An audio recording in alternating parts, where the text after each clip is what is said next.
coastline stretches for thousands of miles, and this bit is mine. Well, it's not technically my bit, but I do get to look after it. My name's Georgia and I'm Marine Ranger here at St Abbs.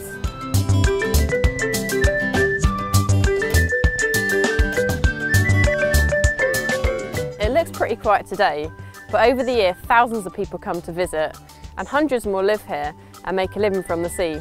My job is to help balance their needs with those of the plants and animals that also call this place home.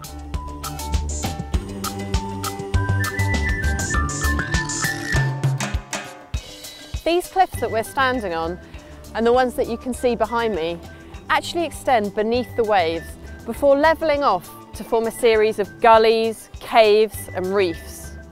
Combine that geology with this nutrient-rich water and the result is an area that's incredibly rich in marine wildlife.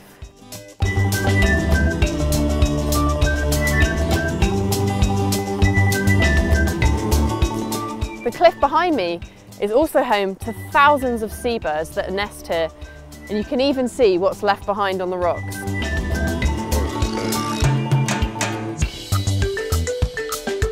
But what I'm interested in today is the intertidal zone. That's the bit between the land and the sea.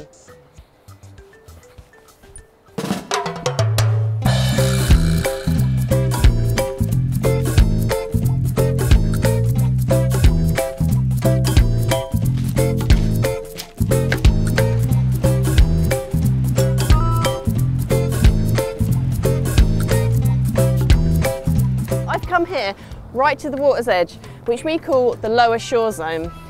Here the plants and animals are only exposed for a short period of time at low water, so let's have a look and see what we can find. And this is what we call kelp.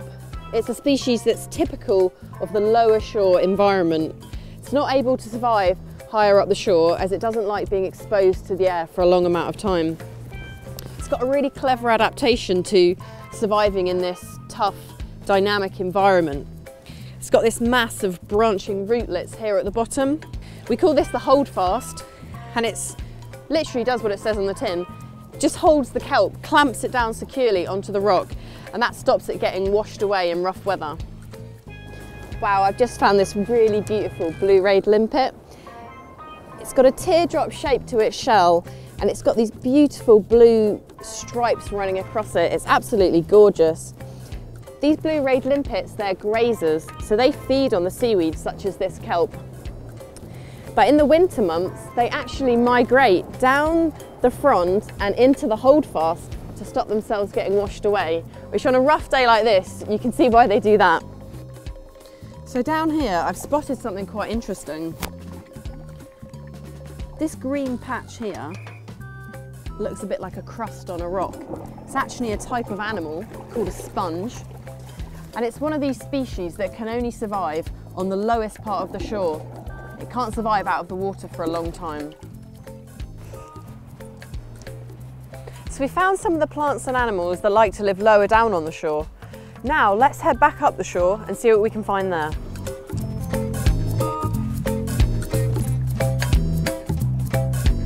Up in the middle shore zone, the species are exposed to the air for a greater amount of time. So you get different plants and animals living here. Here you can see the rocks are still covered in seaweed, but it's a different type of seaweed. These smaller brown seaweeds are called wracks, and unlike kelp, they're able to survive out of the water for a little bit longer. They flop against the rocks, leaving it cool and damp underneath, and that's ideal conditions for other plants and animals to live in. I've just found a lovely green shore crab here. And this is the most common type of crab you'll find on all of the UK shores. It's able to tolerate the widest environmental conditions, so you can find it right from the lower shore to rock pools in the upper shore zone.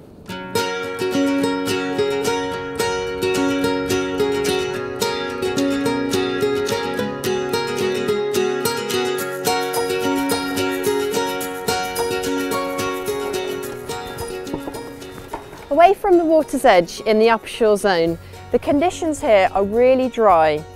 That's because it's exposed to the air for the greatest amount of time and only covered up at high water. it's not very easy for the camera to see, so I've got a sea anemone here in my bucket. When it's covered with water, it has these beautiful tentacles that open up, and it uses these to catch its prey. However, when the tide goes out and the anemone is exposed to the air, it retracts the tentacles with a small bit of water, and that stops it from drying out. Limpets are able to survive in the upper shore zone because they clamp down on the rocks really tightly, and that stops them from drying out. Channeled wrack, as the name suggests, has a channel-shaped frond which traps water, allowing it to tolerate the driest of conditions. The periwinkle has a trap door called an operculum across the entrance of its shell. It can shut that really tight with water inside.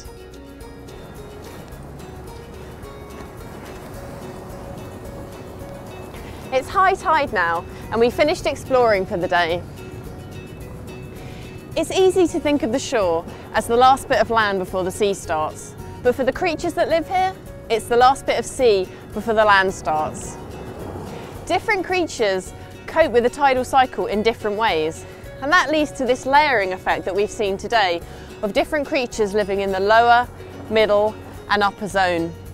You can see it even up here, over on that rock over there, with lichens growing right at the top and seaweeds at the bottom. The proper name for that layering is zonation, and it's a key concept for understanding this environment. From right up there on the cliff top, it may just look like a rocky shore, but when you're down here, standing in it, getting your feet wet, it's much more diverse.